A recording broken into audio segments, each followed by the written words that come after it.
Just to warn, she likes to warn everybody. Yeah.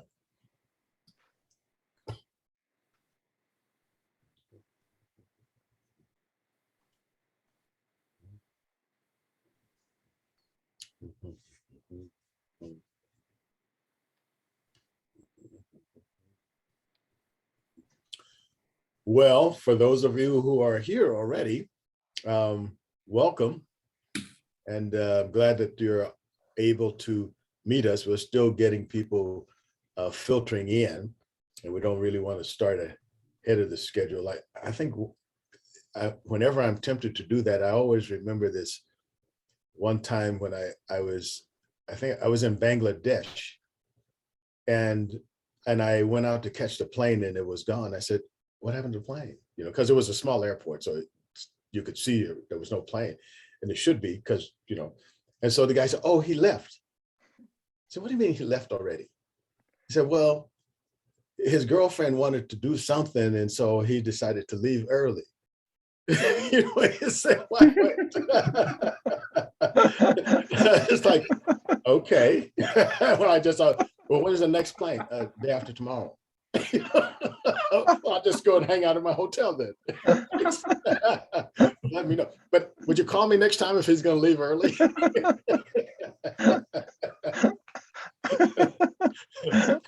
was one of the more interesting airline experiences. He left. Was there anybody on the plane? No, but just him. That's really funny. Oh, wow. Okay. Everybody has their own way to do things, you know.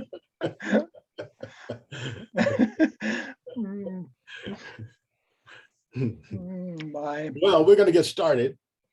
We're at our time now, and I want to welcome everybody.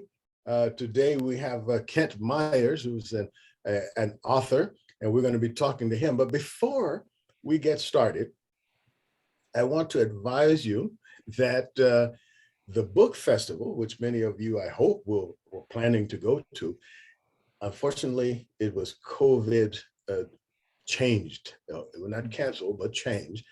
And it's going to go viral, or virtual and viral. So if you look in the chat, you should be able to see a link to give you more information. We'll still be going on with the festival, but health concerns make us want to do it safely, and that safely means doing it virtually. We did it. They did it last year, so I can say they have more experience than they did last year, and it went off pretty well last year. So I think we should still expect to have a very interesting and informative book festival. And I'm hoping that many of you will join in and participate. Well, with that piece of business out of the way, we'll get right into our interview with Kent Myers. Welcome, Kent. Good to be here. So let's start off by telling the audience a little bit about you, where you're from, and where you grew up, and what kind of schooling or things like that. Who's Kent? Okay. I grew up in a small town in southwest Minnesota, a town of about 800 people. Went to school at the University of Minnesota Morris, which is a small branch of that university. Started out as a chemistry major, and then grew disenchanted with the sciences and switched to kind of in a really big moment in my academic life. Took a whole bunch of general education courses and fell in love with English because of a professor who just really taught poetry well. And then went on to get a master's degree in English literature, from English and American literature from the Washington State University. and then got a job teaching at Black Hills State University. And so that's kind of my academic career. And while at Black Hills State University, I met two people, and we formed a writing group. On a trip, in fact, to SDSU's Great Plains Writers Conference. We went to this conference, and none of us had really any intentions of being writers, but we could get a state car and get some time off to go someplace else in the state. And so we went to this and realized that, what the people were doing there, we might be able to do. And so came back from that conference and formed a little writing group, and met, just religiously once a week, Thursday nights at a bar or restaurant in town, and one of us would be assigned to provide the other ones with writing a week beforehand so they could read it. And basically we formed our own, I suppose, our own MFA program, what it amounted to. And from there, once I started to write and began to understand how it worked, and began to absorb the voices of these two friends of mine and their criticism, I just kept going. And I've been writing ever since. So that's a very brief history of how I came to the whole project. Sure. Now, I've come to know that you have gained some national, one could even say international notoriety as a writer. People know you. Now, we don't have a lot of people in South Dakota who have gone on to, be known someplace well outside of the state for doing much of anything. I mean, we have some, and of course we're a small population, so that has to be taken into consideration too. But I'm always curious how someone basically gets noticed in their particular field. So can you talk a little bit about what kinds of things transpired to bring you into some kind of spotlight for your field? I don't have any secrets to that. It was pretty much perseverance, brute force, continuation. I wrote for 18 years. And when I say I wrote for 18 years, I do mean I wrote at least 3 hours a day, every day, 7 days a week, before I had a book published. And my first novel was rejected. My second novel was rejected. My third novel was rejected. And then, and I had agents that I was working with.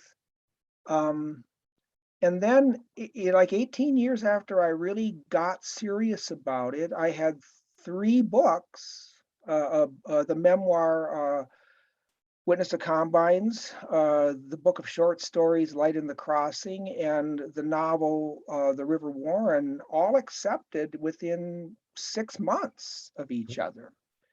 And in fact, and there's some funny stories about this. The Light in the Crossing was taken by an assistant editor of an editor who had rejected it 5 years earlier. I mean, so there's some really, I mean, I wish I could say, well, this is how this is done. You have certain little secrets that I can open up for people, but for me, it's kind of crazy, and I don't know that I learned anything from it, other than, I kept writing and I kept going, and eventually got recognized. And I don't know that that's necessarily a secret that's going to let anybody and everybody get recognized, but it did work for me. I always felt I had the ability to do this. And then, of course, I went through stages where I was convinced I didn't have the ability because I kept getting rejected and things that mattered. But 18 years after that, I finally did break through. I literally had this breakthrough of 3 books in 6 months. So that's kind of how it happened for me. Yeah. So nobody told you that if you don't have rejection slips, you're not working harder now. They never told you No, that. but I did figure that out. You know, Yeah.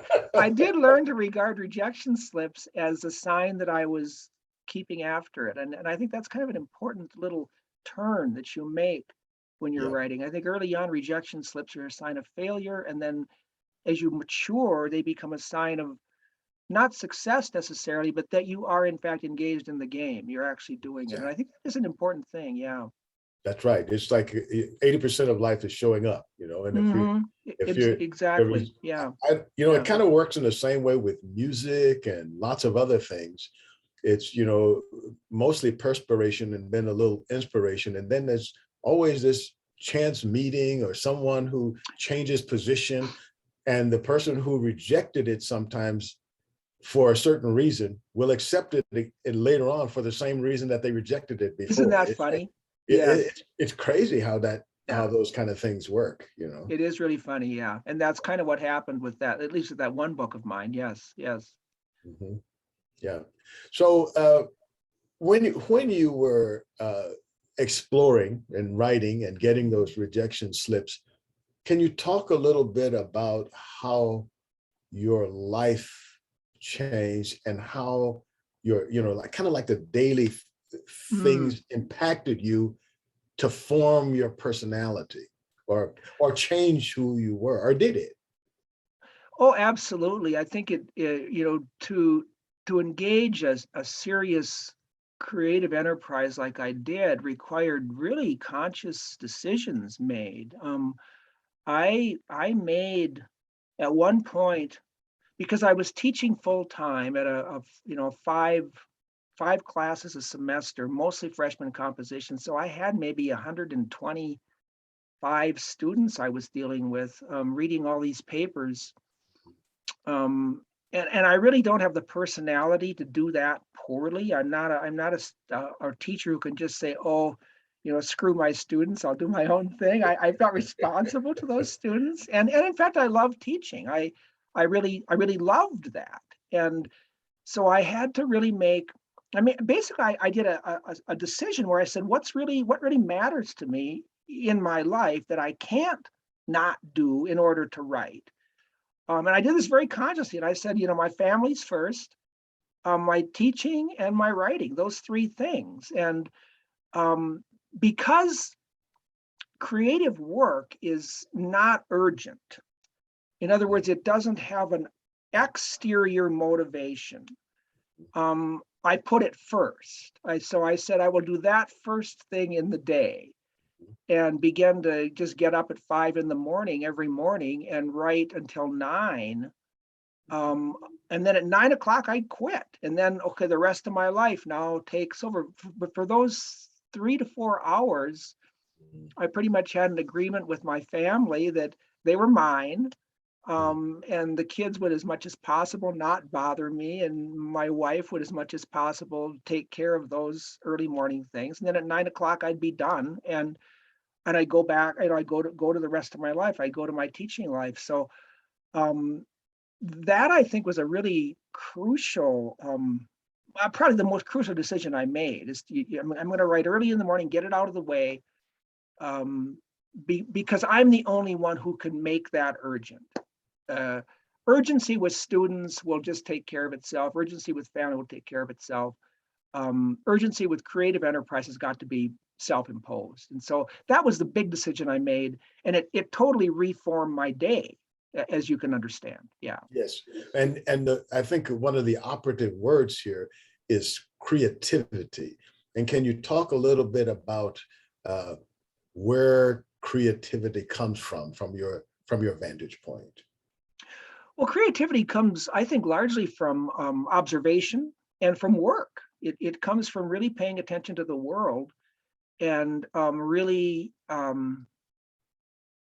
know for a fiction writer, creativity is about tension. I mean, a story is nothing but a form of tension that gets worked through.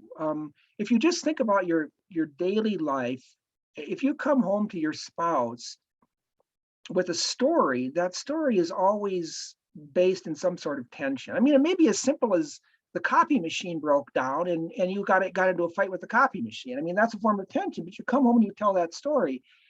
If you don't have any tension during the day, you've met nobody that has kind of jerked you around or moved you, you don't have a story to tell. And so I think for a fiction writer, the critical thing is becoming sensitive to tension in your life, observing that, noticing that. I think for a poet, it may be a different form of observation, but I became sensitive to, restaurant conversations, the booth behind me. I became sensitive to the tensions of the larger culture in South Dakota, those kinds of things. I worked at being aware of tensions. And then I worked at work. I mean, then I took those into that 3 to 4 hours a day of just working through it, of disciplining my life and trying to work through these things. So those two things, I would say, at least right now, ask me this question tomorrow, I might have a different answer, but right now I would say it's observation of the thing that is at the source of your genre. And then it is working through that in a disciplined manner through material work is what I would regard my creativity as stemming from. Yeah, so it's back to the old inspiration follows perspiration. It is kind of that, yes, but I think you can work at inspiration is kind of what I'm suggesting. I don't think inspiration just falls out of the treetops. It's a movement through your life in which you are just paying attention to those things that matter to your work. Yeah. Okay. Well, that's what I took that idea to mean, is that if you keep, woodshedding with some intent, yes, then something will happen. But if you just dream about it, it'll just stay a dream, Yes, that absolutely. Well, and that's so true. Creativity is not the same thing as imagination, because creativity means you make something. It is the making. Not anyone, but people can be really, really imaginative, but if they don't turn it into a made thing, it's not created. It's not a created thing. And so I think what you just said there is absolutely true. Yes. Yeah, the And manifestation. Then, of course, go ahead, Lawrence. I'm sorry. No, I was just saying it's the manifestation. Yes, it's the manifestation of that imagined thing. Yes, absolutely. And that's where the real work lies. That's the hard part. Yeah. Now you write somewhat, as I understand it, about things and culture, and it sounds like you've gotten some insight into South Dakota culture and the people here, and have been, as you say, observing them.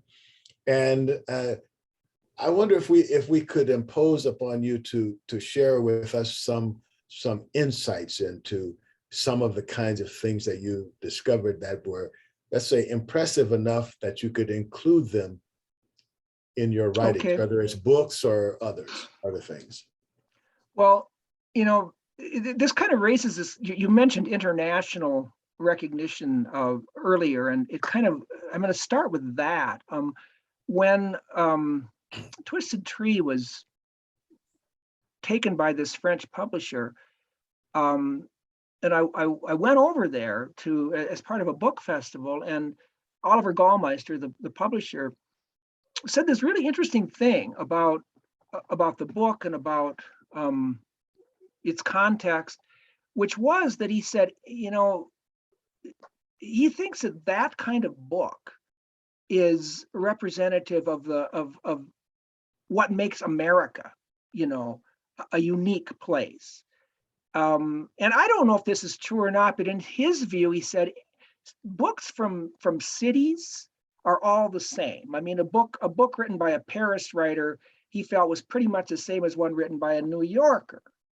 And so he wasn't interested in those books because he saw those more as they're urban books. But he said the books that really get down to showing what America is are, oddly enough, a book from South Dakota. That's what the French publisher is interested in, because he feels, I guess I made the point. And it kind of really took me by surprise, because I did not think of myself as as someone that, I mean, I could see where a French publisher would be interested in Twisted Tree, but to see it as a book that represents what America is in a much deeper way than, say, a New Yorker writing would, just really struck me as very, very interesting. And of course, fulfilling and all that stuff. It was great to hear him say this. But so with that context, I think I'll try to answer your question here, that South Dakota is, I think, a really interesting place. I'm from Minnesota, which makes me basically an original East River, because I from the Missouri River east into Minnesota, probably clear to Wisconsin, you've basically got a particular kind of geography, a particular kind of way of making a living. When you hit West River and then go clear out to Wyoming, you've got a different approach to life. And those differences are cultural, but they're ultimately geographical and geological, which really fascinates me. The glaciers, the Wisconsin glaciation came down 20,000 years ago. It left 20,000 years ago, and basically formed East River. And so it planed the land flat, and it brought in that really rich black topsoil. And so what you see when you go from east to west across the Missouri, you're on flat land. And the moment you cross that river, you get into the breaks, because that hasn't been glaciated and the soil's different. And all those things mean, culturally, they mean that you can have more people East River, you can have farming instead of ranching, you could have a population density that's different. You just end up with different cultural relationships on that land. And I'm talking here largely, of course, about the way that the Europeans began to use the land, but that also shapes the differences in older native cultures. And so those things really, really intrigued me as a writer. And I found that when I moved from writing Minnesota books, my first, Witness of Combines and Light in the Crossing and The River Warren are all Minnesota books. They're East River books. They're books that involve water, and rivers, And when I came West River, I had to really adjust my entire way of looking at how people live and incorporate dryness and vastness and space and emptiness in a way that I did not have to do in writing an East River book. And I do think, now to return to where I started this, I think that matters to someone like Oliver Gallmeister. And I think it matters to people in New York who read this kind of thing and go, oh, deep underneath, there's this presence of a very ancient thing. And I mean, I can't say that for sure, but I think that does empower. I hope it empowers much of my work, those kinds of ideas. And I'm interested in place and land and landscape and how people relate to it. And that goes back in this state, as I say, at least 20,000 years to the glaciers and older West River, because it hasn't been covered by glaciers. So you get into Badlands, you're talking millions of years visible. That was a long answer, Lawrence. No, but I think it was a thorough answer. And, okay. I really appreciate that you actually brought out that geography makes culture, because as we go around the world and we look at cultures, even though we like to think it was, history or people, but even the history is a lot determined by geography. And as you say, geology, what is there, what will grow there? Yes. Is it easier to go east to west or north to south? And if you go east to west, you can keep the same farming practices. But if you migrate north to south, not so much, because the hemispheres change, and so it makes a different kind of person culturally as you go north to south. Absolutely. Isn't that great? Yeah. It's so true. Yeah. And also what animals live there, can the animals be domesticated? You can domesticate a cow, but try to domesticate a buffalo and you might have. Yes. Yes. you might find that a little more challenging. You do find it a little more challenging, absolutely, yeah. And if you don't have those kind of animals, and the biggest thing you can have is a pack dog, maybe. Mhm. That could Yeah, be, you have a different kind of culture, and what you can do is, you may not develop chariots if you don't have horses. That can absolutely, be, absolutely, and yeah, so, and if you don't have that, I mean, how it just goes on and on, your commerce, yeah. everything. So in that light, I would say you probably discovered, as you were talking, I was thinking you might have discovered that there are some kind of, let's say, peculiarities that are different once you cross the river. Uh, Mhm. can you talk a little bit about anything that you've observed?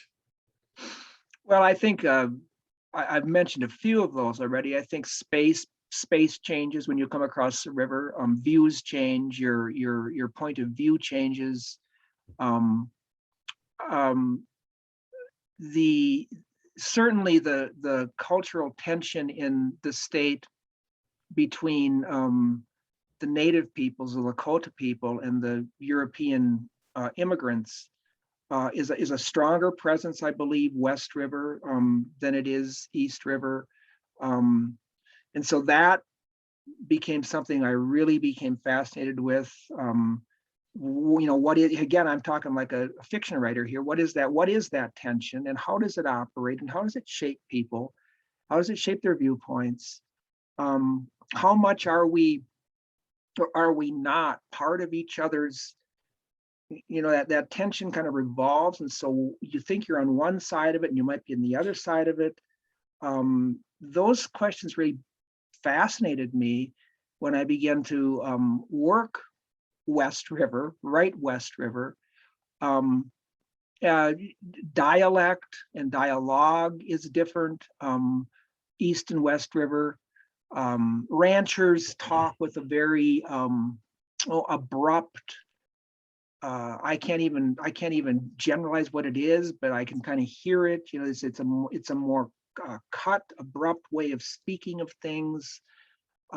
Certain attitudes towards nature change. So all those things get, in the course of living here, you start to absorb them and make sense of them. So those are, it was kind of a mishmash, I have to admit, of how I answered that question, but it's all there. It's all part of that. Yeah. Yeah. Well, Yeah. I just want to mention to the audience, we're going to bring you into this conversation in the not too distant future. But during that, while we're talking, I hope that if you have questions and or comments for Kent, that you're sort of making a note of it, so that we won't have to have long pauses. You'll have them kind of formulated, because that's what this is all about, is some kind of exchange. So whenever we're talking about groups of people more than two, Mhm. there's always a certain amount of generalizations. Even one person sometimes, it could be just generalizations. I think someone said once, I speak in generalizations because specifics have no meaning. uh, so you know but that being said, are there kinds of broad generalizations or things like that you have observed in the way people will approach certain things? Clearly, like in politics, there seems to be some kind of East River divide. I'm not sure that's all, some of that isn't imaginary, but that said, does there seem to be some kind of pattern? Let's put it that way. Boy, that one stumps me.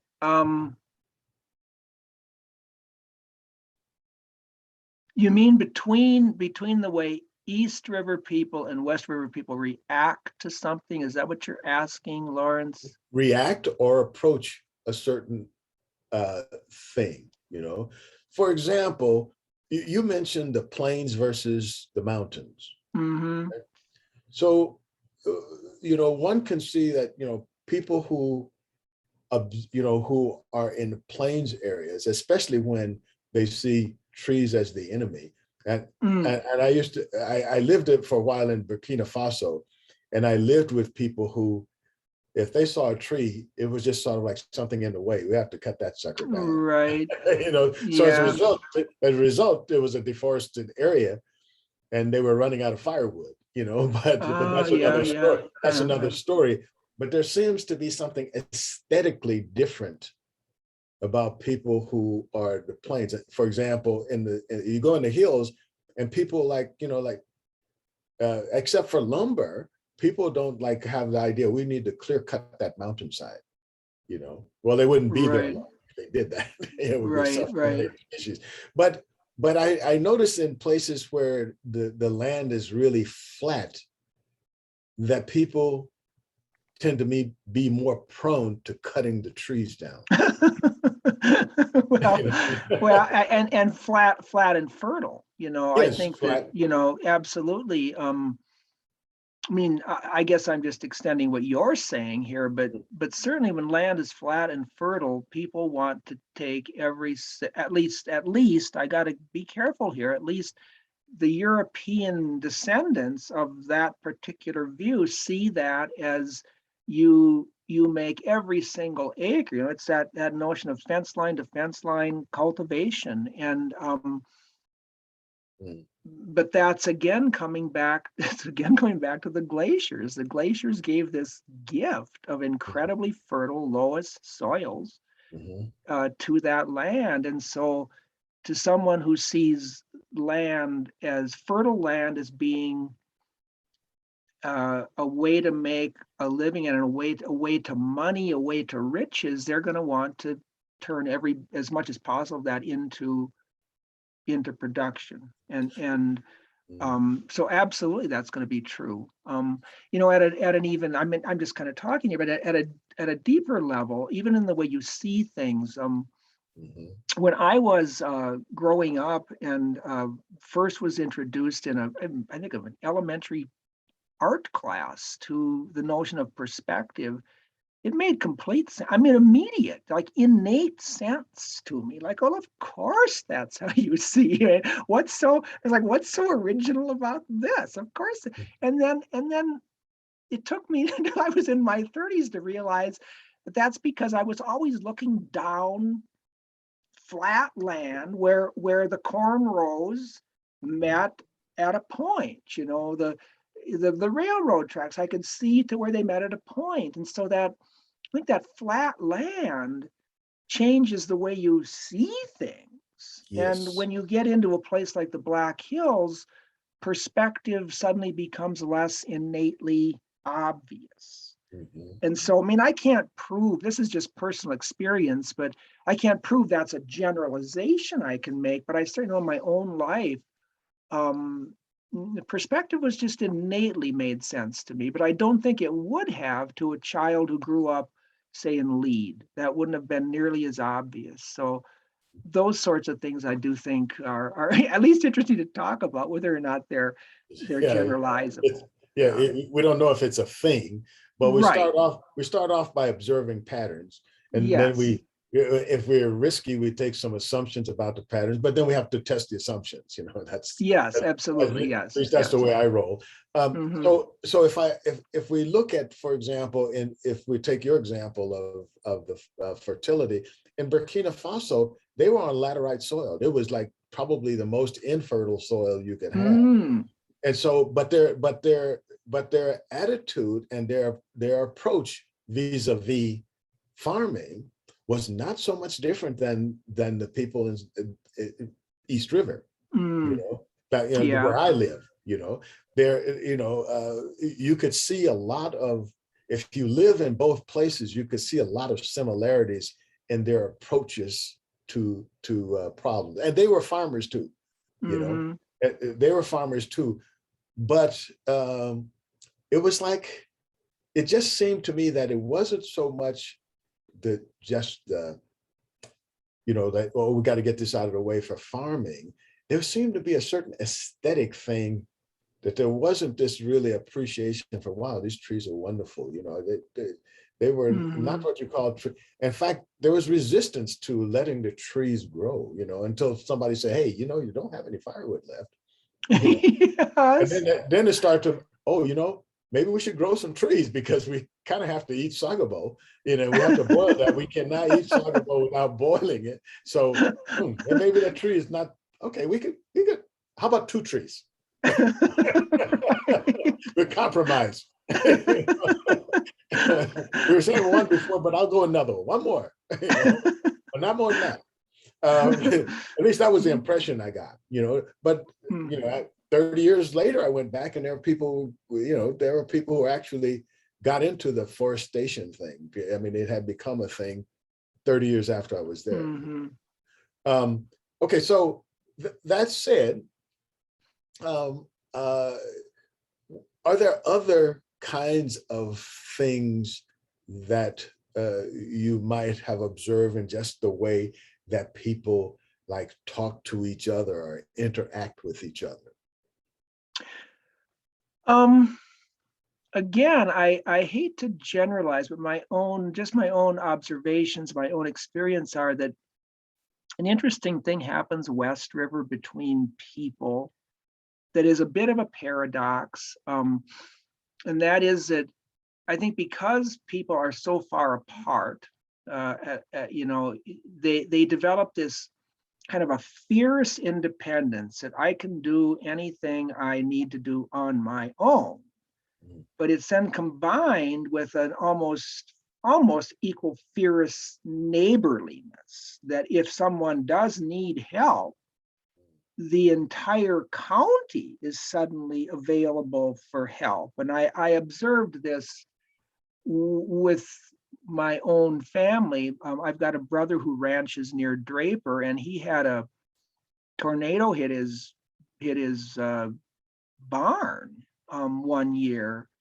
And I went out to help him thinking, well, he doesn't have any help. I mean, literally the entire county and maybe 2 counties were there in his yard, helping him clean up after this tornado. And I think you get that East River also. I mean, I'm not saying you don't, but I think it's stronger West River. I think that sense of this weird thing, well, because we are all in a sense isolated, we also have to be very, very careful to help other people out in case we need that help. There's that sort of thing that it's in both places. I mean, rural places all have that sort of thing, but I think it's stronger West River just because people are further apart. So it's a fierce independence combined with a fierce sense of community that forms in emergency and in need. Yeah. Interesting. I'm going to open it up to our other participants in this conversation. You and I have had some time to throw around some ideas. Are there other questions or comments that observations, et cetera, that anyone else has? Lee? Naturally. Have you thought about, this is very, excuse me.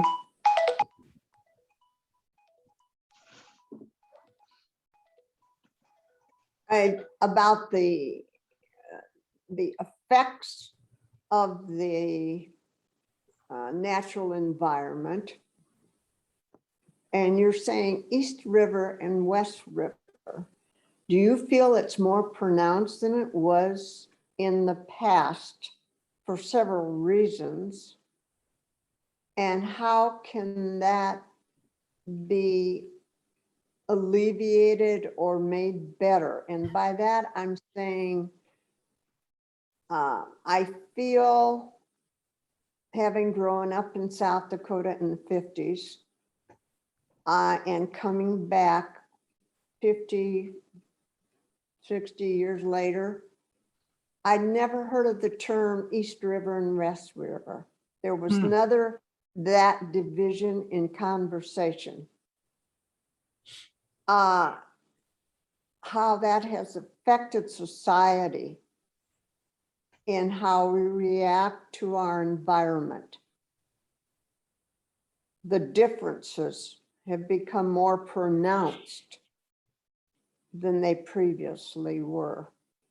And yes, I love this conversation, by the way. I want to say that quick because it is very much part of us as human beings and our identity. Mhm. Because we all are affected. And yes, I'm a tree lover, but we Mhm. forget we're also in the grasslands and forget that in our Right. geography. And you go to Minnesota, Minneapolis, and Iowa, and Des Moines, and where it's, the forests are like weeds when they grow up. And I love trees. Mhm. I was a tree hugger Yeah. and am. And I just want to know how that's affected humans and what might be a solution to that more acceptance. Oh my, that's question almost scares me because I think it's so big and I don't know that I'm up to it. But I think we're obviously at a stage in the history of the world where we have huge environmental problems. I don't think that's even a debate anymore, is it? I mean, we are in kind of deep trouble with our relationship to the earth, and um, I, to me, and I'm not even sure I'm answering your question here, Lee, because I almost have to go to a bigger view to even approach it. But I think that what we've got operating are, you know, tragedy of the commons right now on a massive scale. And a tragedy of the commons, Garrett Hardin's idea that when you've got a common resource, individual action does little to prevent the destruction of the resource. Because if I drive less in order to quit putting carbon into the air, the price of gas goes down just a little bit, you see, and so someone else drives more. That would be a tragedy of the commons. And so the only way, again, I'm talking way beyond my ability here. I'm just conjecturing, and I hope none of you get too angry at me for being an idiot, but I think the only solution to a tragedy of the commons is public action, political action.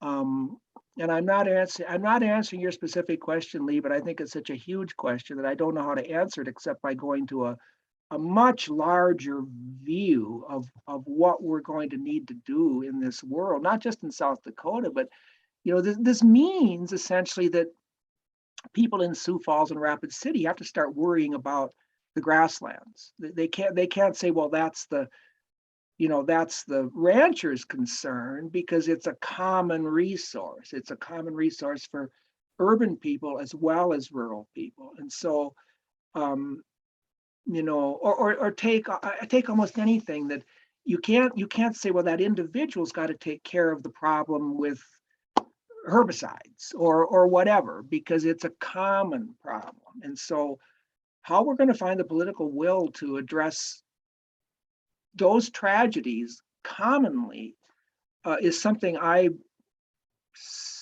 lose sleep over, frankly. And I don't have an answer. I just got maybe a framework for thinking about it that maybe is useful to you. I don't know.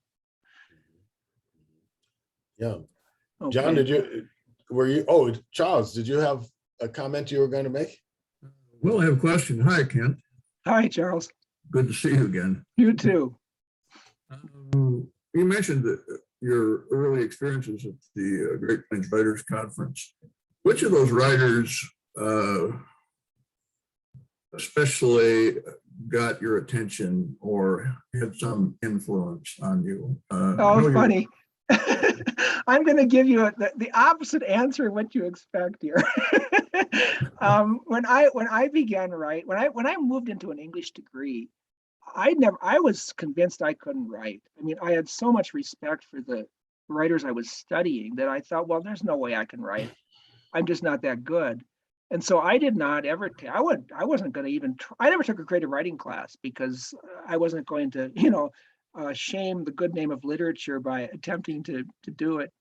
What happened at the Great Plains Writers Conference was actually the opposite of what you expect. I went there, and there were the good writers, the big writers that conference brings in, but also there were a lot of readings by just participants. At that time, I don't know how the conference works now, but at that time, participants were getting up on stage and reading. And what happened is these two friends of mine and I, we went to some of these readings and we met together at lunch. And I'm not sure how accurate this memory is, but my memory of it is we looked at each other across the table and we said, well, we can write that well.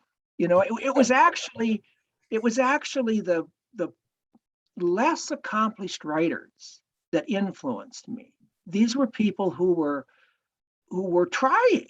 They weren't William Stafford, but they were trying. And I think I had thought writing had to be really, really good immediately. And those people taught me, no, it can be pretty weak immediately, but you can work it into something better. And so that was the experience that the Great Plains Writer Conference gave me. It was the opposite of my way too big respect for good writers. It let me realize that writers also come from small places and they do small things, but they work towards large things. That was the revelation for me, Charles. Yeah. Yeah, those are interesting observations, and I've heard you say versions of that before. What might you say though about some of the established writers who were there? What were some of your perceptions of them? Well, I can't even tell you. Who do you think of when you think of those early conferences? I can't pin down exactly which writer or writers were at that particular conference because I've gotten too old to separate out where I've heard various writers work. But I would say that William Stafford early on, and he might have been at that conference. Yeah, well, I will say that Ted Kuzer, Bill Clefcorn, Fred Manfred, Robert Bly, Meridel Lesueur, were any of those at the conferences you attended? At early conferences, yes. William Stafford was, Clefcorn was. I can't remember if the others were, but of course I know all those writers. I've met them. I've known their work for years. Again, I just don't know when they entered my consciousness or quite what their influence may have been. Linda Hazelstrom was involved too early on. Did you have a writing relationship with her? I had a relationship with Linda through the Prairie Winds Writers Conference. Right, I remember that. Yeah. Which was a conference held in the Black Hills every year, and that was again a really important thing. Dan O'Brien, Linda Hazelstrom, Eric Abrahamson, me, Paul Higby, Wendy Mendoza, Bill Schultz, Ken Steinken. There was a group of people at that conference that was really important to my sense of myself as a writer. Yeah, yes, very much. I'll interject one more quick question before we Okay. run out of time. I'm interested in hearing what you're working on now.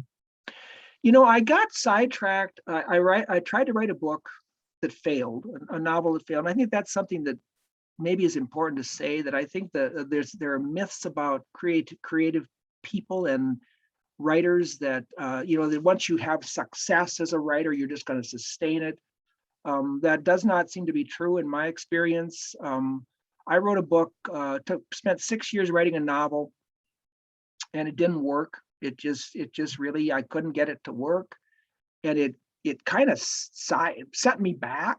And I'm only now starting to come out of that funk.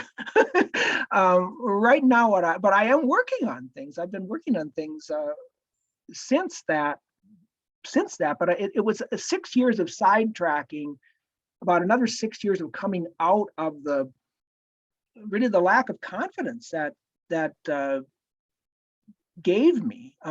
So I am right now writing a book of, I guess, a novel in short stories, kind of a dystopian futuristic thing set in northeast South Dakota along the freeway. The title is just right now I-90 2061. So I'm just projecting 40 years into the future, and there's this community of outcasts living along the freeway up in northeast South Dakota, telling stories to each other.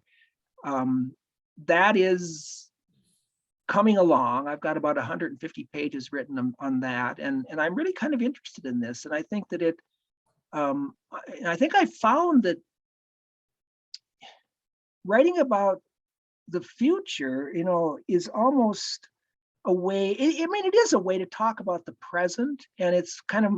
It was kind of like, oh, this is what I need to do with my fiction to respond to the sorts of things I was talking to Lee in response to Lee's question. How do we deal with these huge, huge issues? How does a fiction writer deal with issues so oppressive and so pressing? And it seems for my own self, it seems like I've got to go into the future to try to make sense of it. I can't stay in the contemporary realm. And then the other thing I've got out right now to an editor is a book on creativity, called Strange Grace. And so that obviously is nonfiction, and it's just some of the questions that I was answering early on in this conversation are part of that book. So those two main projects are what I'm working on right now. Good. John, did you have something you wanted to interject? Yeah. Hi, Kent. Hi, John. Good to see you. Good to see you too. I'm going to go back to something that Charles was asking about a little bit. You talked about the influence that you had that came from hearing people read. Mhm. And so maybe you could say a little something about that experience of being in the presence of someone reading their work as opposed to seeing it on the page, and how that influences you sort of see the author, being there with the author and hearing them read their own work as opposed to, finding material on the page. First of all, I want to acknowledge John as one of the people who came into my writing group later. It started with 2 people, but John eventually became part of that writing group. So John had influence on me. So I want to just acknowledge that. Well, likewise. Yes. I was a really ignorant about the writing world when I was younger. I didn't even know what an MFA was. So I got this English degree and then went to graduate school for a master's degree in literature. And my whole intent was just to teach, to teach this subject I love, and came to Black Hills State in order to do that. I had no idea that there was a writing world where people shared writing with each other, where they read, their work to each other, where they talked about this sort of thing. And so again, my first exposure to that, other than various, poetry readings I might have gone to in graduate school, was at Great Plains Writers Conference. And it was like, oh, there's a whole world here where people do this sort of thing. And so I don't think that there's a single connection here where okay, hearing somebody read had one influence. It was more like hearing somebody read is connected to people talking about their own writing. It's connected to workshopping writing. It's connected to this bigger conversation that really extends clear back into history. I mean, I think being a writer is largely you want to engage this immense conversation that goes back in history and projects forward into the future. And so I think the Great Plains Writers Conference is my first minor exposure to that door opening up and realizing literature wasn't something that one person wrote and got published and made money on. It was an engaged conversation that is both present in say a reading, but then it also goes backwards and forwards. And so it's a more complex answer than just, oh, hearing someone read made me think this or that. It opened a bigger door in bigger ways for me. Thanks. Yeah. Here, I have another question for you. Mhm. You just mentioned a book that you worked on for 6 years and realized that it wasn't working. And can you talk a little bit about, I know that, you know, from long ago, there were things that you wrote that you had to abandon, and the Robin Hood story, I still kind of remember that.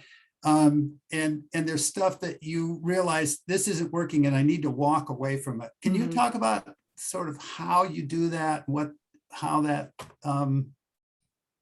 Well, you know, the word abandonment is interesting, isn't it? Because it's got two very different but connected definitions. And you know, the one is to write with abandon, to play with abandon means you don't care about anything. You just are open to whatever happens. You know, that's what abandonment means. To dance with abandonment suggests that wide open, free, whatever comes, whatever I feel, I will do. You know, so there's that definition of that word. And the other is, you know, to much more negative.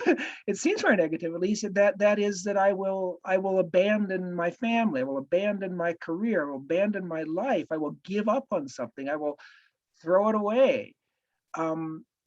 I think both of those definitions are really critical to creative effort. I mean, if you can't write with abandon, you know, you need to be able to do that at some point in any kind of writing. You need to be able to just or create work to feel that sense of abandonment.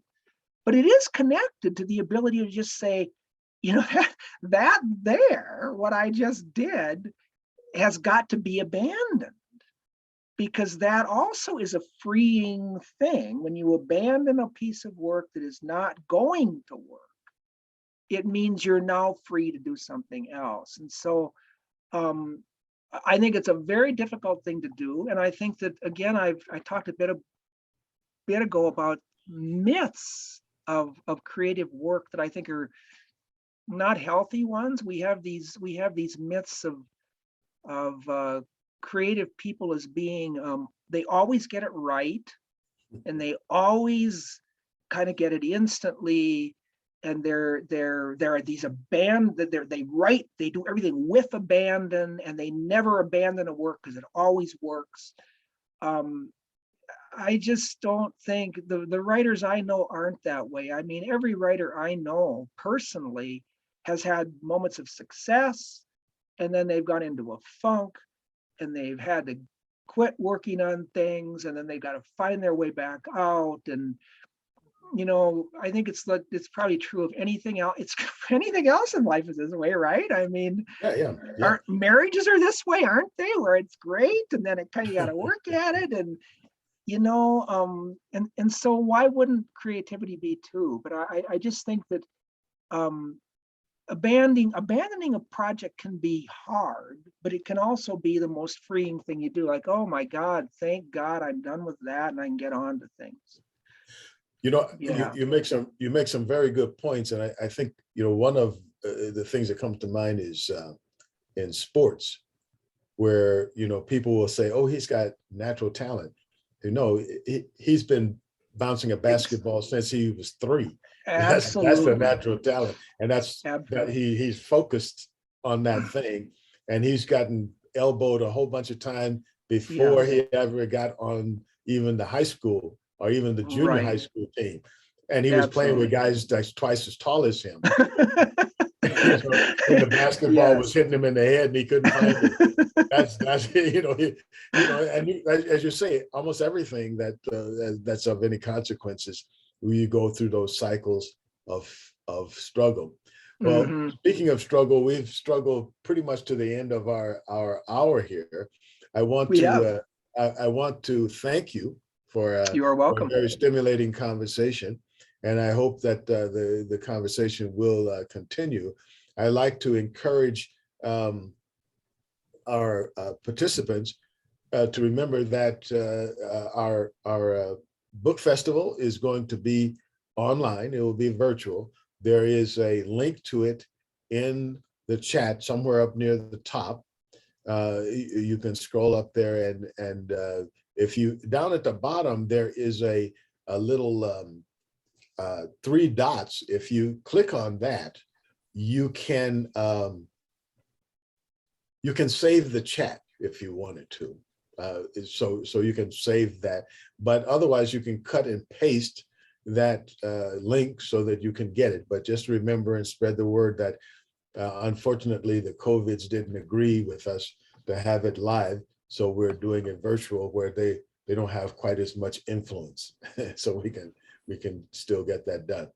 Well, I want to thank you all again for joining us today, and we'll be back next week where we're going to have a conversation a little bit about maybe Laura Ingalls Wilder and people who, well, Nancy Copel is going to be our guest, and we'll have more interesting people. And these people will be, by the way, involved in the book festival. So it's just kind of a preview of the kinds of people that you will meet at the book festival. So with that, we'll see you all next week, same time, same station. Bring your friends. Thank you, Lawrence. Thanks, everybody. Thank you, Kent. Yeah, See you. thank you. Yep, great to see you.